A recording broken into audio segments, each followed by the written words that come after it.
Salut à tous, bienvenue dans cette nouvelle vidéo. Aujourd'hui une vidéo un petit peu particulière, un petit peu spéciale. Je vais vous donner 5 conseils pour réaliser des belles vidéos cinématiques lors de vos prochaines balades, que ce soit avec un smartphone, une GoPro ou un appareil photo.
Vous en avez vu beaucoup sur ma chaîne, c'est un style que j'aime vous partager, c'est un style que j'aime vous faire découvrir et le but c'est de vous faire découvrir la région Auvergne avec ces différentes vidéos.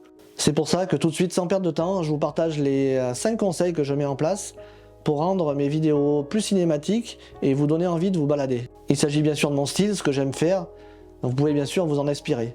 Le premier conseil que je peux vous donner, c'est déjà de faire du repérage sur la randonnée. Essayez de découvrir un petit peu sur internet la distance de la randonnée, comment est conçu le sentier, le dénivelé. Vous allez certainement découvrir également des photos du site. Il y a certainement un lieu à ne pas louper, un point de vue. Voilà, le but c'est d'essayer de retrouver vraiment les endroits de la rando et de cibler cet endroit-là. C'est toujours mieux de se renseigner sur la randonnée, de son histoire, hein, du lac que vous allez découvrir, de sa profondeur, de comment il est arrivé là, est-ce que c'est un lac volcanique, voilà, il y a toujours des choses à découvrir et puis ça va enrichir votre culture personnelle également. Le deuxième conseil que je peux vous donner, c'est d'utiliser un trépied pour votre appareil photo ou votre smartphone. Il faut penser vos plans comme si vous faisiez une photo de paysage et que vous vous promeniez à travers elle. J'aime bien mettre en place également quelques vues en slow motion pour donner encore cet esprit plus cinématique à ma vidéo. Alors le plus dur avec votre trépied, c'est quand ça grimpe, hein, quand il y a un sentier qui est hyper raide, hyper dur. Il faut monter son trépied, déclencher sa caméra, redescendre et vous filmer en train de monter. C'est vite épuisant sur une randonnée. Donc il faut bien réfléchir aux différents plans que vous voulez mettre en place avant. Les plans larges, les plans serrés, les gros plans sur les pieds. Donc le repérage internet vous permet de cibler déjà les endroits clés pour faire ce style de plan.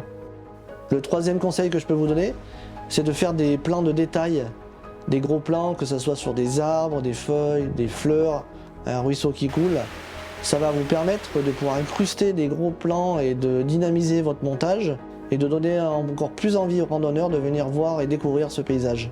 Et en plus, je peux vous le dire, quand on s'arrête comme ça et qu'on observe des paysages, ça vous permet également de souffler, de regarder, de profiter de la nature et c'est toujours un petit plus. L'inspiration vient souvent dans ces moments-là. Quand on observe les détails, on va voir une petite bête qui passe, une coccinelle, une abeille. Voilà, moi j'aime bien prendre un petit moment pour faire des gros plans de détail. Le quatrième et avant-dernier conseil que je vous partage, c'est de faire des plans larges de paysages, que ce soit avec votre smartphone ou votre boîtier. Vous faites des petits travelling, hein, ça permet de faire découvrir un petit peu le paysage. De mon côté, moi j'utilise un drone. Donc faites attention à la réglementation, il y a des endroits où c'est interdit. Donc moi avec mon drone, je l'utilise de 3 façons sur les randonnées. Donc la première, c'est que je fais un push avant sur l'endroit que je veux faire découvrir. Je le fais aussi sur un push arrière, donc ça permet de pouvoir avoir deux plans différents. Et je l'utilise également avec le mode Active Track. Donc je le mets derrière moi, je me sélectionne ma silhouette, le Mavic R2 marche super bien, je le mets à 400 mètres au-dessus de moi et le drone me suit, donc ça permet de vous montrer en train de marcher dans le sentier. Il fait super gaffe aux obstacles, c'est super bien foutu. Et le cinquième et dernier conseil que je peux vous partager, c'est d'utiliser une musique qui va correspondre à votre randonnée. Moi je passe beaucoup de temps à chercher des musiques. Pour mes musiques, moi j'utilise la plateforme Artlist, donc c'est une plateforme payante bien sûr pour les créateurs. Donc il y a beaucoup de choix de musique cinématique. Vous avez également des plateformes libres de droit. Cherchez un petit peu sur le net, vous en trouverez pas mal, des musiques libres de droit. Le but c'est de trouver de la musique qui va correspondre le mieux à votre vidéo de randonnée. Voilà, j'espère que cette vidéo vous sera utile et que vous allez vous filmer sur vos prochaines randonnées, nous faire découvrir de belles vidéos et de beaux paysages. N'hésitez pas à me dire sur la chaîne quel genre de vidéo de balade vous souhaiteriez voir prochainement. N'hésitez pas à me laisser des commentaires, n'hésitez pas à vous abonner à la chaîne et puis je vous dis à très bientôt dans une nouvelle vidéo. Allez, à plus les amis, et puis on se retrouve sur une balade très prochainement. À plus.